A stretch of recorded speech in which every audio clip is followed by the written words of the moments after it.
Welcome to the Grace and Grit podcast, made for women who want their healthiest years to be ahead of them, not behind them. Join your host, Courtney Townley, right now as she breaks down the fairy tale health story you have been chasing all of your life into sensible action steps and lasting change.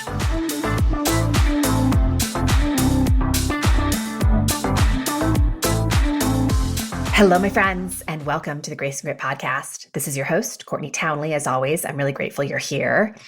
And hey, if you're a longtime listener, if you are someone who keeps coming back to this show time and time again because you get value from it, I would just so immensely appreciate you taking the time to head on over to iTunes or whatever platform you listen to this podcast from and rate and review the show.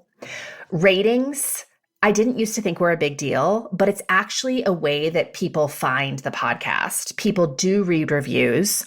And as you can imagine, there are a lot of podcasts in the space of women's health. And so if you like the show, if you keep coming back to the show, if you would like to see this show stay in production, I, again, would just immensely appreciate you taking the time to leave a quick review. Now, last week, we talked about stepping into your power years. I talked about how I have coached a lot of women through the midlife transition. And when I say midlife transition, I mean a few different things. I mean, absolutely, yes, perimenopause and menopause, because that's a part of that transition. But there's a lot of other things that boil to the surface around midlife because we are contending with so much stress and so few of the hormones that actually allow us to manage stress well. So there's a lot about our life that starts to reveal itself in terms of needing some renovation. So in last week's episode, I specifically talked about two different pathways I really see women traveling at midlife. There's the path of wasting power, and there is the path of generating power. Generating power is going to require that you extend yourself the grace of slowing down and resting to restore your energy. It is going to require setting boundaries with yourself and with others. It is going to require that you lean in to doing things differently than you've done them in the past. And this is a really hard pill to swallow, but generating and protecting power is going to require that you allow other people to be uncomfortable with your decisions. So all of this to say, taking responsibility for your health and happiness is going to make you uncomfortable, and it's also going to make other people uncomfortable. And how you rumble with discomfort is going to determine if you move your life to higher ground or not. So in this episode, I want to really talk about the bright side of discomfort and how to start leaning into it with more grace and ease, because I really do see this as such a massive barrier in the work that I do with so many of my clients. It's not that women don't know what to do. It's not that women aren't clear on their calling or the direction they want to travel in. What is true is that they cut themselves short because discomfort shows up. And what they make that discomfort mean, and the stories they start to elaborate and create because of that discomfort, is really what prevents them from going after the things they truly want. You know, humans like certainty. We like predictability. We like knowing how things are going to turn out. And change removes certainty. It makes things less predictable, which is why it feels scary when things change. It feels scary when we start to change, when we start to do things differently. Again, not just for ourselves, but also for the people around us. because we just don't have any guarantee on how this is going to turn out. So today we're going to talk about the discomfort that arises when you start deciding hard to change how you are showing up in the world. The discomfort that shows up for you and the discomfort that shows up for other people. If you want to infuse your life with more life without sacrificing your health, traveling through discomfort is not an option. It's a necessity. You can certainly infuse your life with more life temporarily with things that do not require discomfort. But the things that promote happiness and well-being over the long run will absolutely cost you comfort. So what I mean by it is possible to infuse your life temporarily with things that don't make you uncomfortable. I'm speaking directly to all the false pleasures that we can so easily buy into in any given moment. We can pick up our cell phone and start scrolling social media. We can put something in our mouth to make us feel better. We can drink alcohol to take the edge off the stress. We can online shop. There's so many things that we can do to feel better now. But when we buy into those things and we give over to those things, of course, the cost is ultimately that there is a steep price to pay on the front of health down the road. So what happens when we consistently avoid discomfort? Well, you know, I'm not telling you anything you don't know. You play small in your life because you don't want to risk failure. You don't want to risk looking silly or looking like a failure. You reach for those false pleasures that I just spoke to. And of course, this is the really funny part. We're trying to avoid discomfort by playing small and reaching for false pleasures. But the consequences of those things, of course, is discomfort. So you are literally creating the very thing you're trying to avoid. But what happens when we lean into discomfort? Leaning in to delaying gratification and showing up in new ways that feel awkward and uncertain is that we learn and we grow and our life starts to expand and blossom. And the byproduct of that is oddly comfort.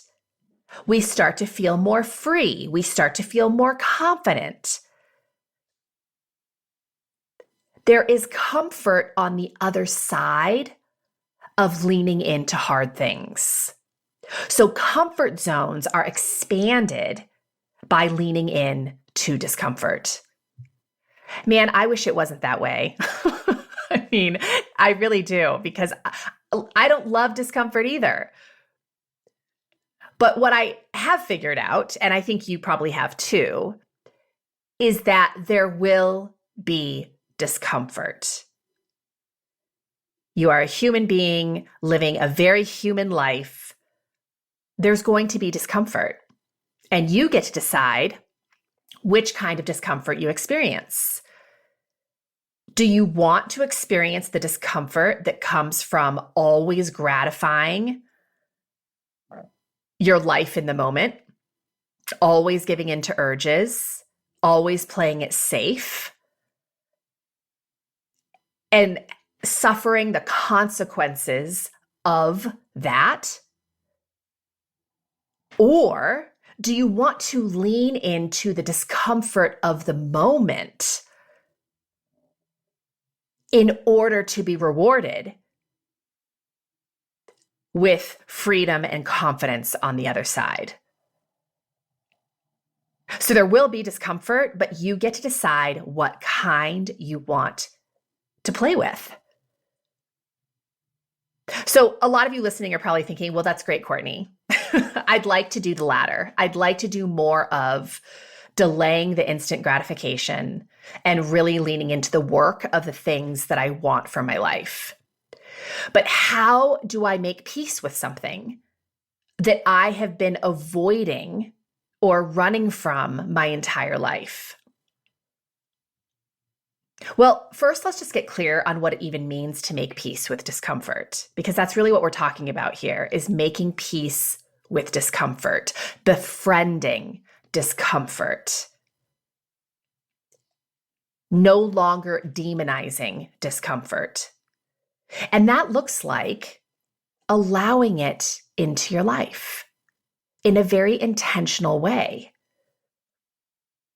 And what I mean by that is you allow the discomfort that comes from leveling up rather than the discomfort that comes from playing small. You get very intentional about that, and you stay very aware that life is 50-50. A big part of life is feeling great and happy and excited and wonderful. And there's another big chunk of life that is not that. It's feeling other things like discomfort. And you will never befriend discomfort if you don't acknowledge the benefit of it. And most of us don't have a practice of acknowledging the benefit. We have a practice of reminding ourselves all the ways in which discomfort sucks and why we should avoid it at all costs. Making peace with discomfort also means taking responsibility for what you make it mean. Because what you make it mean can cause a tremendous amount of unnecessary suffering. So let me give you some really clear practices that you can start engaging with in order to start improving your relationship with discomfort. So the first practice I recommend is to start looking for evidence for how discomfort has actually enhanced your life in the past. So how has discomfort infused your life with more life over the course of your life? What are some of the benefits that you have reaped by leaning in rather than running away? I'll tell you, for me in my own personal life, I have moved a lot. I have lived in I've lived in Canada, I've lived in the US. Within the US, I've probably lived in 8 to 10 different states. Even within certain states, I've moved around a lot. I've taken a lot of different jobs. And there was a lot of discomfort to that because I never knew how it was going to turn out. But here I am so many years later looking back and seeing clearly how much resilience and confidence and openness was generated from leaning into that level of discomfort. I moved a brick and mortar business to an online business 7 years ago, and I knew nothing about online business. In fact, I always joke that moving from a brick and mortar business into the online space can feel like moving to a foreign country where you don't speak the language. I didn't know most of the terms that are used in online business. So when people talked about opt-in pages and lead magnets and, the email list and all these things, I had no idea what any of that even meant. So much discomfort. And I learned. And here I am 7 years later, still having so much to learn, but also having proven to myself that with focus and with consistent effort, I can figure it out. Birthing my son, so uncomfortable. I know there's like those unicorn women out there who have these birth experiences where they feel no pain. I was not one of those women. It was so painful. It was so intense. Pregnancy at times was so awkward and so uncomfortable. And I wouldn't trade it for the world. So, where in your life have you been willing to lean into discomfort on purpose because there was something you wanted on the other side? I wanted to taste living in a lot of different places and just having that sense of adventure so I could really decide what I wanted for my life, which is why I moved around a lot. That's why I was willing to lean into that discomfort. Moving my business online gave me so much opportunity to be flexible in my schedule as I raised a young child, to call my own shots, to scale my business in a way that I didn't feel was possible with a brick and mortar business. So I was willing to lean into that discomfort. The other practice I talk about a lot, if you're a client or a student of mine, or you've even listened to this podcast for, a few times, you're probably aware that I talk a lot about strategy. And one of the things about strategy that I'm always encouraging is that you ease your way into things. So when you're developing a new practice, when you're going after a new endeavor, when you're trying to build a new skill set, it's probably not the smartest thing to do to apply everything you know about that thing all at once. Why? Because it overwhelms your brain, and an overwhelmed brain feels threatened, and a threatened brain will encourage you to take no action.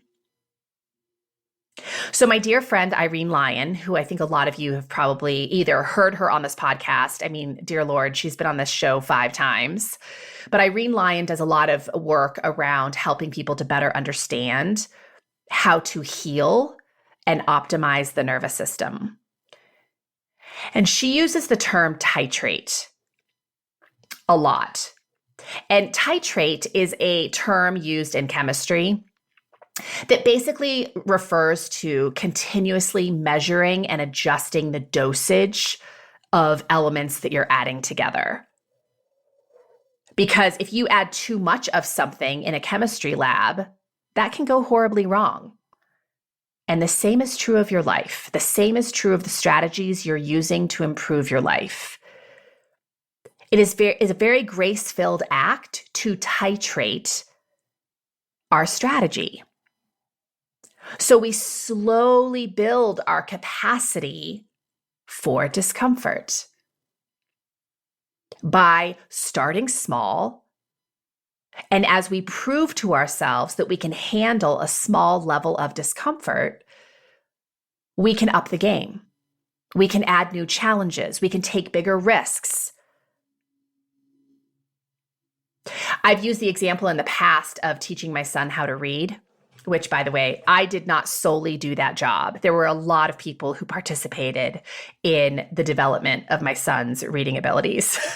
But the reason I'm bringing this up is because when my son first started the learning process of reading, I didn't give him a novel to start dissecting. He started with sounds. He started with learning the alphabet. He started to string words together, and then sentences, and then paragraphs. And then we graduated the books, right? From just picture books to books with, one page had one word on it and an illustration to show what that one word was. And then the books got a little more complicated. And now at 12 years old, he's reading novels, no problem. But in order to be successful, we had to start small. I'm a big believer that starting small does not mean that you're not smart. It means that you're very serious about succeeding. So how can you start leaning in to your discomfort, to your callings without overwhelming yourself. I'll tell you, just with the invention of this podcast, with the creation of this podcast, I knew nothing about podcast creation. I liked the idea of it, but I didn't really know everything I was going to have to do in order to make it successful, which honestly is a blessing, because I think if I knew everything I had to do, I might not have done it. So instead of thinking about all the things I had to do in order to have a successful podcast, I really asked myself, where do I need to start? And of course, I had a lot of guidance in that. I hired people. I asked a lot of friends who were already podcasting how to help me get clarity on the foundation. And really, it started with creating content. I had to come up with an idea in terms of the things I wanted to talk about. I had to brainstorm those ideas. So it wasn't just one idea, but lots of ideas that fell underneath that main umbrella. And then I had to get more clear on how to communicate those messages.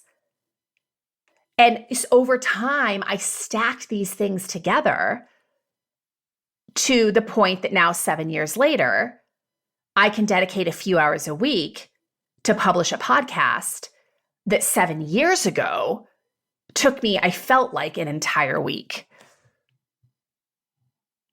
The third practice I'm going to recommend in terms of making peace with discomfort is building a practice of arguing for the bright side.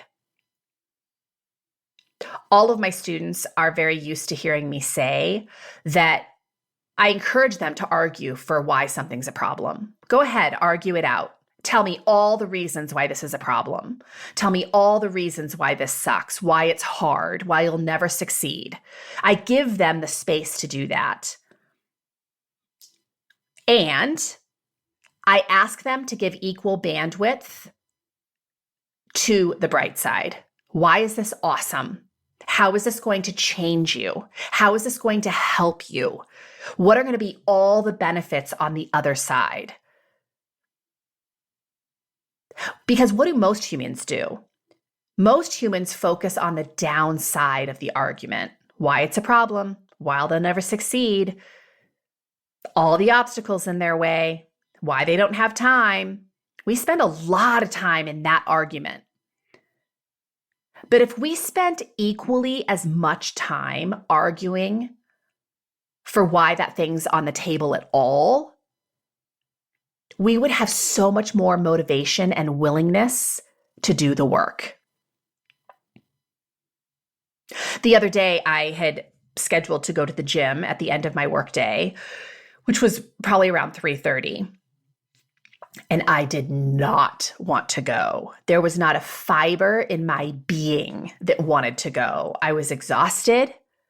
I was playing a very hefty tape of all the things that needed to get done. And I was arguing for why I should sit at my desk and keep working. And I let myself go there. I let myself go all in on the argument for why I shouldn't go to the gym. And then I spent an equal amount of time arguing for why it was even on my schedule. I remembered the space I was in when I wrote it on my schedule and the compelling reasons I have for putting it on my schedule. I reminded myself that rarely, if ever, do I leave the gym feeling worse than I came in. I don't regret going to the gym, ever. I reminded myself how much I love moving my body, how much energy it gives me, how great it makes me feel. I reminded myself of the promise that I made to myself and the energy from which that promise was made. I made that promise to myself from a space of integrity, from a clear understanding of who I wanted to be in the world. I made it from a very peaceful and intentional space. And so breaking that promise to myself was literally going to give up my peace. I was not going to go to bed that night feeling good about how I showed up because I negotiated my way out of my workout. So argue for the bright side. You can argue for the dark side, absolutely, and fiercely commit to giving equal bandwidth to the bright side. The next practice I highly recommend is to stop contributing to your own suffering. In other words, manage your brain. Last week, again, I talked a lot about generating power on this podcast.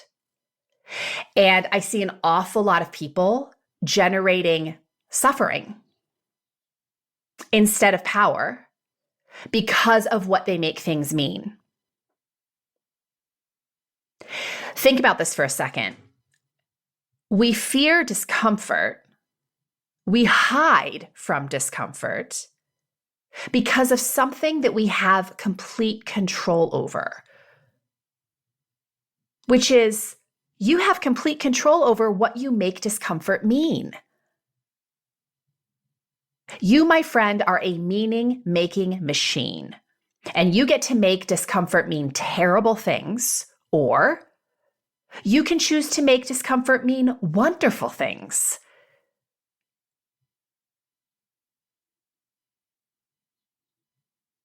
So acknowledge where you may be contributing to your own suffering by way of how you're thinking about discomfort. I always say discomfort is necessary, suffering is optional. But man, do we suffer. We don't suffer because of discomfort. We suffer because of what we make discomfort mean. Okay, last thing I want to speak to here is the practice of managing your brain specifically around other people's discomfort. Ladies, I get people pleasing. I have been a people pleaser. I work with a lot of people pleasers. And people pleasing ultimately is trading your peace to make other people feel more comfortable.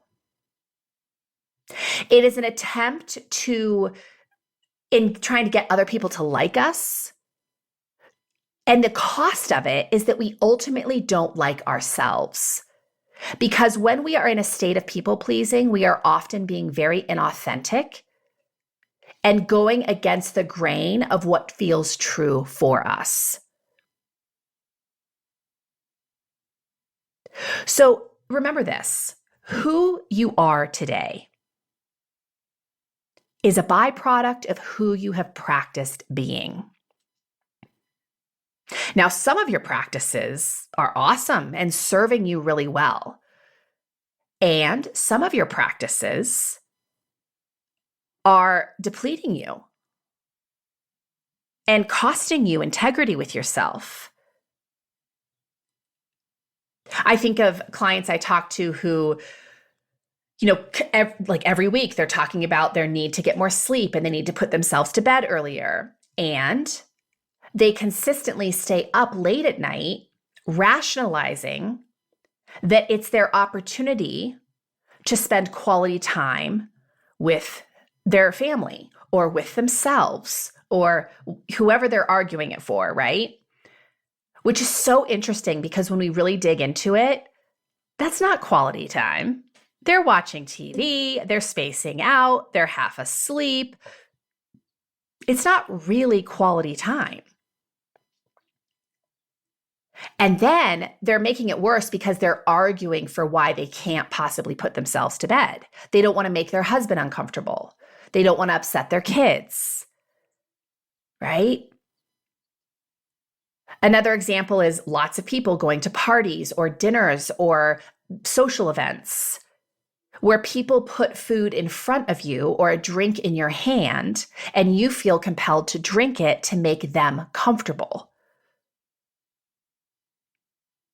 It's okay not to drink it. It's okay not to eat the food.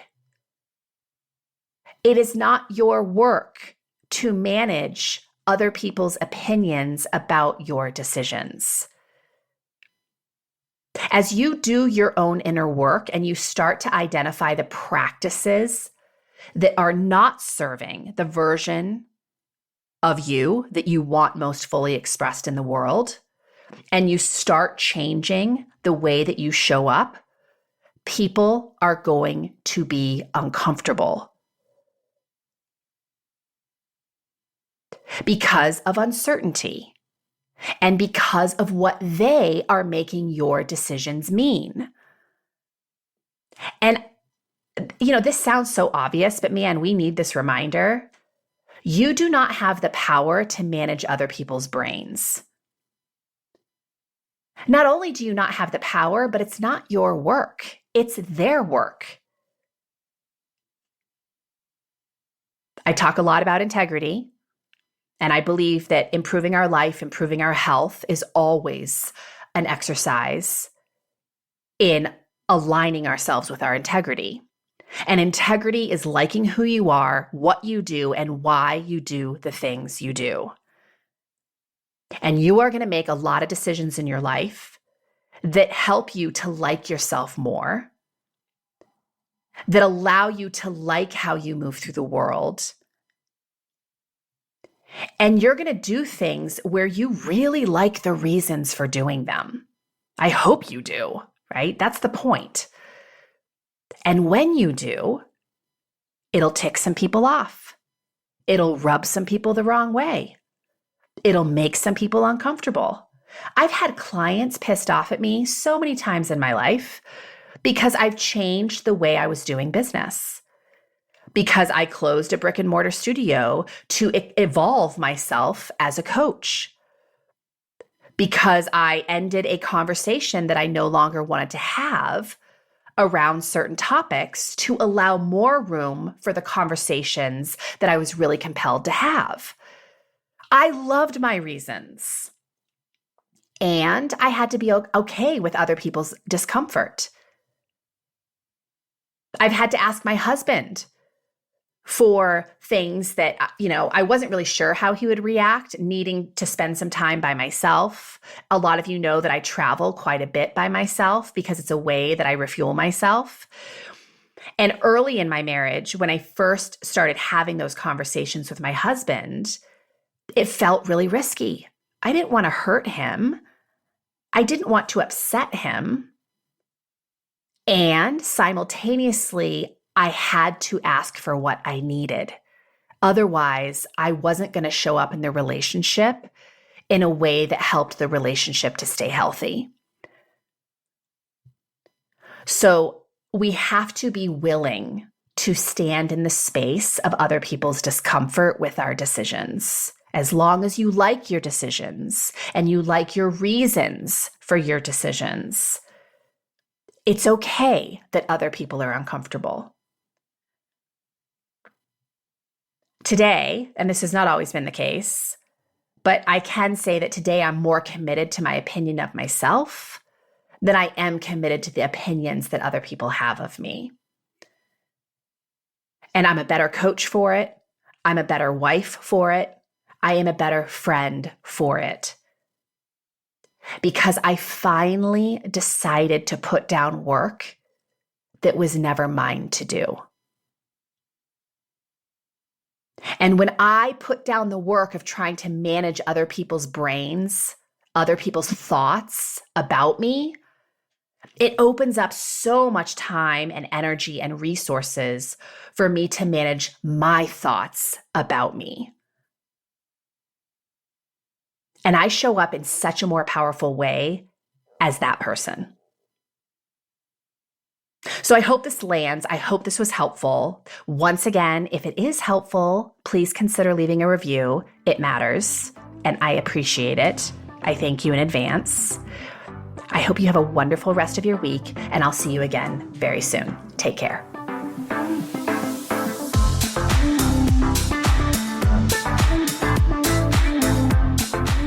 Thank you for listening to the Grace and Grit podcast. It is time to mend the fabric of the female health story, and it starts with you taking radical responsibility for your own self-care. You are worth the effort, and with a little grace and grit, anything is possible.